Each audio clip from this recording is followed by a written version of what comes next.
you're in the small town of Washington. That was August 10th, 2017. So almost 3 years later, now you're in Austin, Texas. You've received funding, and you sent me this email a month ago. You said, "Hey, Matt, sorry for getting back to you.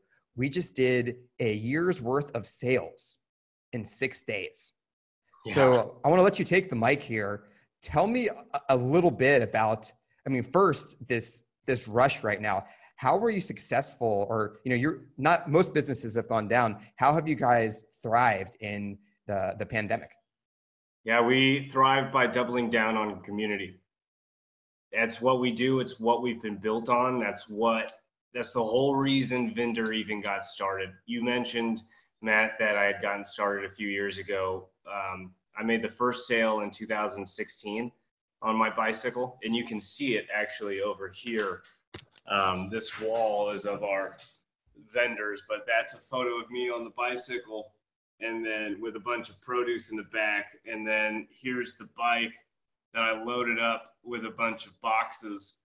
And then the rest are just our vendors and sellers, of which I've worked on every one of their farms. Community for us is core at what we do. And so we make it a point to go and work on the farm, pull weeds, plant, build greenhouses, and be a good neighbor. That's core value number 2 of Vendor, is be a good neighbor. You mentioned. Okay. So Sam, sorry, I just want to define for the audience, doubling down on community in Austin during the pandemic.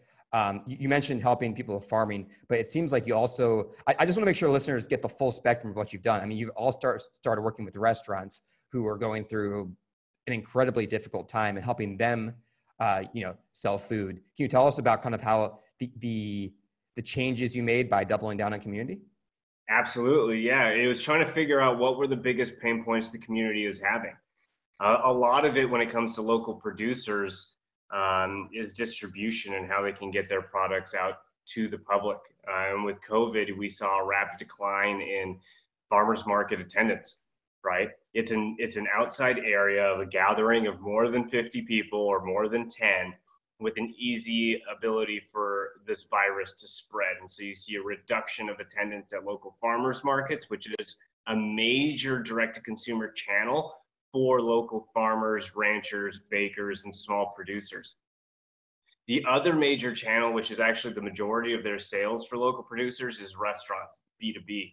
And so when COVID hit, which shut down restaurants, that shut down 90% of the sales channels for most local food producers. Yeah, fucking crazy. And so it was more of, look, this thing was built on community. This thing was built by our neighbors and by our local producers. What can we do? They are in need. I know a lot of them are friends of mine that I know were on the verge of bankruptcy.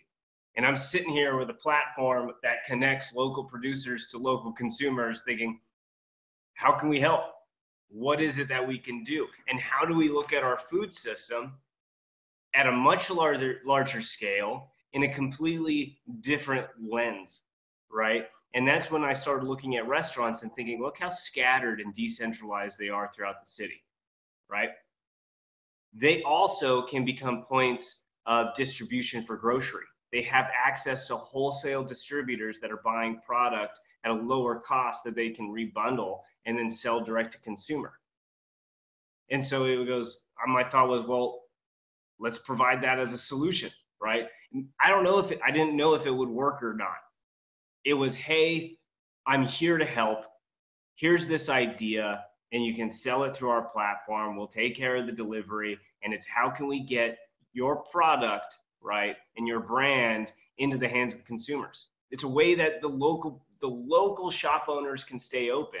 And unlike Grubhub or DoorDash or Uber Eats that charge the restaurants 20 to 30%, which is fucking egregious right now, especially with what they're having to go through. We don't charge them, right? So it's free for our local community sellers to sign up and sell direct to consumer.